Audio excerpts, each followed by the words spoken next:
होगा, नहीं होने देंगे। हम तो हाउस में पूछे भी भाजपा वाले के लोग, कह रहे मोदी जी का गारंटी इतना मजबूत गारंटी होता है, तो ये मोदी जी का गारंटी वालों कोनो गारंटी कि बिहार के मुख्यमंत्री फिर से पलटेंगे कि नहीं पलटेंगे, जरा बताओ। तो विधानसभा में सब भाजपा वाला चुप हो गया, कोई गारंटी लेने को तैयार नहीं। फिर बाद में आप लोग तो माननीय मुख्यमंत्री जी को जानते ही हैं, हमको बताने की जरूरत नहीं है। आदरणीय लालू जी के पास आए, हमारे घर आए, उन्होंने कहा कि हमारी पार्टी के भाजपा वाला तोड़े था, विधायक लोग इनके नुभावा था, महाराष्ट्र में तोड़ दिया, पैसा से प्रलोभन से भाजपा वाला ऑपरेशन लोटस चला रहा था, झारखंड में प्रयास कर रहा था, कर्नाटका में किया, मध्य प्रदेश में किया, तो मुख्यमंत्री जी गिड़गिड़ाते हुए आए और हाथ जोड़ करके ऐसे ही माफी मांगे हमारे माता पिता से, हमसे बहुत बड़ा गलती हो गया, मोदी जी हमारे दल को तोड़ रहे हैं, लालू जी राबड़ी जी हमको माफ कीजिए और फिर से आइए मिलते हैं और 2024 में भाजपा को रोकने का काम करते हैं। चारे की बात की जा रही, आप सब लोग को तय करना है कि आप इनका साथ देने का काम कीजिएगा। जो लोग भारत को तोड़ने का साथ काम कर रहे हैं या जो लोग भारत को जोड़ने का काम कर रहे हैं, और आप सब लोग जानते हैं पूरे देश भर में किसान हो, नौजवान हो, युवा हो, मजदूर हो, सभी लोग मोदी जी के शासन में सभी लोग जो है परेशान हैं, और हम लोग सब लोग आप लोगों के बीच आए, अपनी बात रखने आए हैं। आओ तो कि जिस प्रकार से मुद्दे की बात होनी चाहिए, मेरा मानना है कि अगर समाज में अगर कोई सबसे बड़ा दुश्मन है तो वो बेरोजगारी है। नौजवान लोग लेकर के भी बेरोजगार है और लगातार मोदी जी के राज में बेरोजगारी दर जो है बढ़ता चला जा रहा है।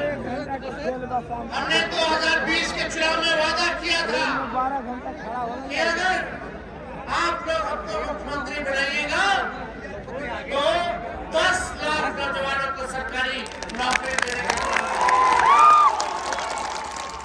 लेकिन 2020 का जब चुनाव रिजल्ट आया तो बहुमत के लिए 122 चाहिए था, हम लोग बहुमत पार कर गए थे, लेकिन छल कपट से ये लोग 122 के जगह हम लोगों को 114 के आसपास रोकने का काम किया। आपकी सरकार बन गई थी, लेकिन छल कपट किया गया। किसी विधायक को 50 वोट से हराया गया, किसी को 12 वोट से हराया गया, किसी को 100 वोट से हराया गया, किसी को 500 वोट से हराया गया। 4 बजे के बाद गिनती बंद कर दिया था, फिर रात के अंधेरे में 12 बजे के बाद गिनती शुरू किया था। फिर भी सरकार बनी, हम विपक्ष में आए, हमें स्वीकार था, फिर भी हमने ठाना था कि बेरोजगारी मुद्दे को लेकर के हम लड़ाई लड़ने का काम करेंगे। फिर बाद में आप लोग तो माननीय मुख्यमंत्री जी को जानते ही हैं, हमको बताने की जरूरत नहीं है।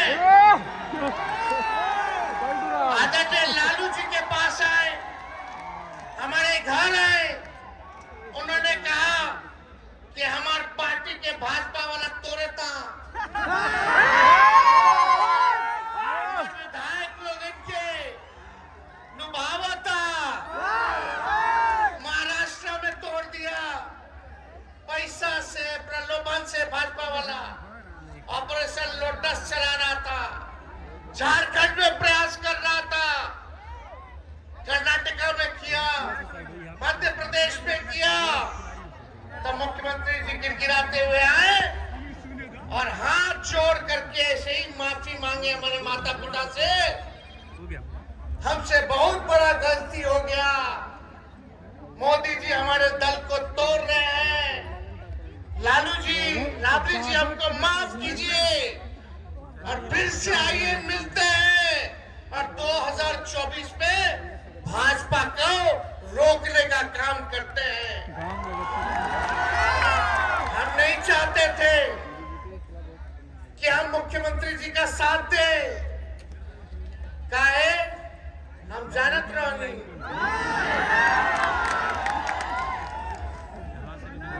हम तो हाउस में पूछे भी भाजपा वाले के लोग कह रहे मोदी जी का गारंटी इतना मजबूत गारंटी होता है, तो ये मोदी जी का गारंटी वालों कोनो गारंटी कि बिहार के मुख्यमंत्री फिर से पलटेंगे कि नहीं पलटेंगे, जरा बताओ। तो विधानसभा में सब भाजपा वाला चुप हो गया, कोई गारंटी लेने को तैयार नहीं। भाजपा का एक राष्ट्र प्रवक्ता बोलता है कि हम नहीं ले सकते उनका गारंटी। तो हम जान रहे थे, लेकिन देश भर के नेताओं का दबाव था, सब लोग चाहते थे कि भाई कुछ भी हो जाए लालू जी, अगर नीतीश जी सच्चे मन से आ रहे हैं तो आप उनको स्वीकार कीजिए, चाहे जो त्यागना हो, जो कुर्बानी देनी हो, दे करके देश को बचाने का काम कीजिए, देश के लोकतंत्र को बचाने का काम कीजिए, देश के संविधान को बचाने का काम कीजिए। महादेव हम लोगों ने टोला सेवक का, आंगनबाड़ी का, सबका मानदेव जो है हम लोगों ने दुगुना करने का काम किया। आशा ममता जो दीदियां थी उनका भी हम फाइल करके गए हैं, 2500 रुपए हम कर दिए हैं, लेकिन अभी भी मुख्यमंत्री जी फाइल रोक करके बैठने का काम किए हैं। तो फिर से माननीय मुख्यमंत्री जी जो है भाजपा की तरफ चले गए। हम लोग पूछे कि भाई क्या कारण है, काहे गए, तो उनके पास कोई जवाब नहीं है कि वो भाजपा के साथ क्यों चले गए।